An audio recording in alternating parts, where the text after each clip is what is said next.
Halo amigos, pada video pertama ini saya akan membahas mengenai kisah seorang laki-laki kotak. Seperti yang kita ketahui, bahwa kotak seringkali digunakan untuk menyimpan benda-benda. Namun, bagaimana jika sebuah kotak berisikan manusia? Gimana ya rasanya berjam-jam dalam kotak yang ukurannya hanya beberapa inci? Ya, hal ini pernah terjadi pada tahun 1849, di mana ada seorang laki-laki yang lahir sebagai budak di Amerika Serikat. Ia rela masuk ke dalam kotak dan dikirim lewat kantor pos ke tempat di mana ia bisa bebas. Laki-laki tersebut bernama Henry Brown. Dilansir dari harian sejarah.id, perbudakan di Amerika berawal dari ketika para budak Afrika pertama kali dibawa ke koloni Amerika Utara di Jamestown, Virginia pada tahun 1619 untuk membantu dalam produksi tanaman yang menguntungkan seperti tembakau. Perbudakan dipraktekkan di seluruh Amerika di abad ke-17 dan 18.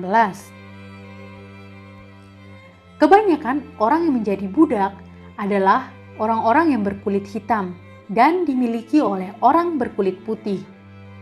Meskipun beberapa penduduk asli dan berkulit hitam juga memiliki budak, dan orang kulit putih juga beberapa menjadi budak, namun mayoritas yang menjadi budak adalah orang-orang berkulit hitam. Oke amigos, untuk mengetahui lebih lanjut kisah laki-laki kotak, mari kita menyaksikan bersama-sama cerita selengkapnya.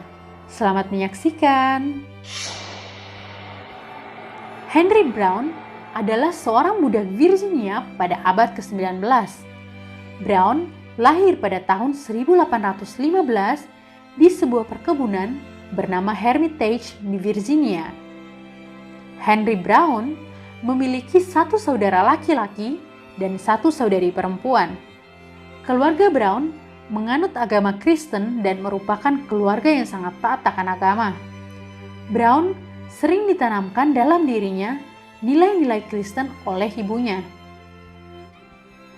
Pada umur 15 tahun, Brown harus rela berpisah dengan keluarganya dan dikirim ke Richmond untuk bekerja dengan tuan yang bernama William di pabrik tembakau.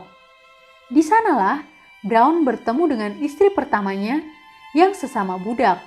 Namun, tuan dan pabrik tempat mereka bekerja berbeda.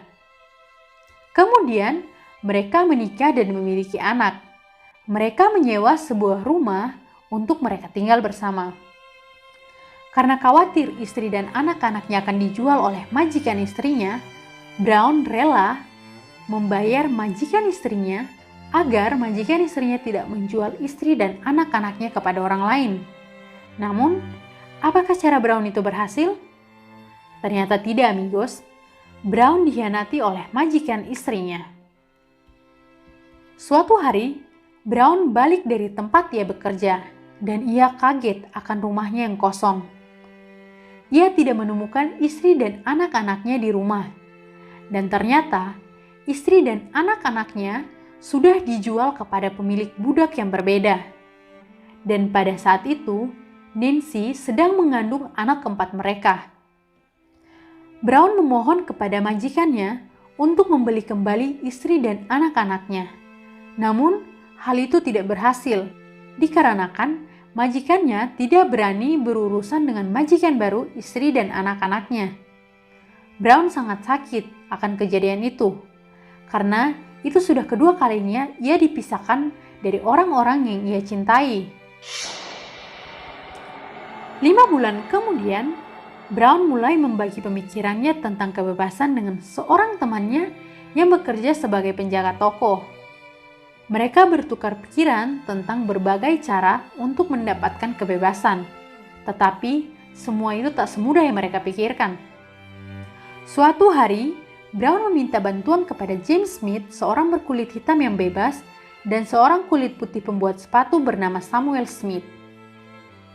Brown menyusun rencana agar dirinya masuk dalam kotak dan dikirim lewat perusahaan Adam Express ke tempat yang bisa membuat ia bebas. Untuk menjalankan rencana tersebut, Brown membayar Samuel Smith dengan harga $86 yang setara dengan sekarang senilai $2.643 dari tabungannya yang sebesar $166. Samuel Smith kemudian ke Philadelphia dan bertemu dengan anggota masyarakat anti perbudakan dan bertemu dengan beberapa menteri untuk berbicara mengenai cara melancarkan pelarian Brown. Setelah kembali ke Richmond, mereka menyusun rencana untuk mengirim kotak yang berisikan Brown ke kantor pedagang yang aktif dengan komite kewaspadaan. Agar rencananya ini tidak dicurigai oleh majikannya, maka Brown harus memikirkan lagi sebuah ide agar ia bisa mendapatkan izin untuk beristirahat di rumah. Dan kemudian, Brown membuat sebuah hal yang sangat nekat, yaitu Brown rela melukai tangannya dengan cairan vitriol atau sekarang yang dikenal dengan asam sulfat, sehingga tangannya kebakar hingga tulang. Dan ia pun mendapatkan izin untuk beristirahat di rumah. Tibalah waktu yang ditunggu-tunggu oleh Brown, yaitu pada tanggal 29 Maret 1849, di mana Brown dimasukkan ke dalam kotak berukuran hanya beberapa inci yang dilubangi kecil dan di atasnya menuliskan barang kering. Kemudian dikirim melalui kapal uap pada pagi hari. Brown hanya bertahan dengan air dan beberapa biskuit yang ia bawa untuk bekalnya dalam perjalanan selama 27 jam. Selama itu, Brown mengalami perpindahan dari kereta ke kapal sebanyak 8 kali. Dan selama perpindahan itu, kotak Brown beberapa kali pembawa menempatkan dengan terbalik atau menanganinya dengan kasar. Hal ini membuat Brown merasa bola matanya mau copot dan urat-urat di bagian pelipisnya membengkak karena tekanan dari kepalanya yang berposisi terbalik. Namun, Brown tetap diam dan menghindari deteksi. Pada tanggal 30 Maret 1849, perjuangan dan pengorbanan Brown terbayarkan. Brown berhasil sampai di Philadelphia dengan selamat. Setelah bebas, Brown menjadi pembicara terkenal untuk masyarakat anti perbudakan.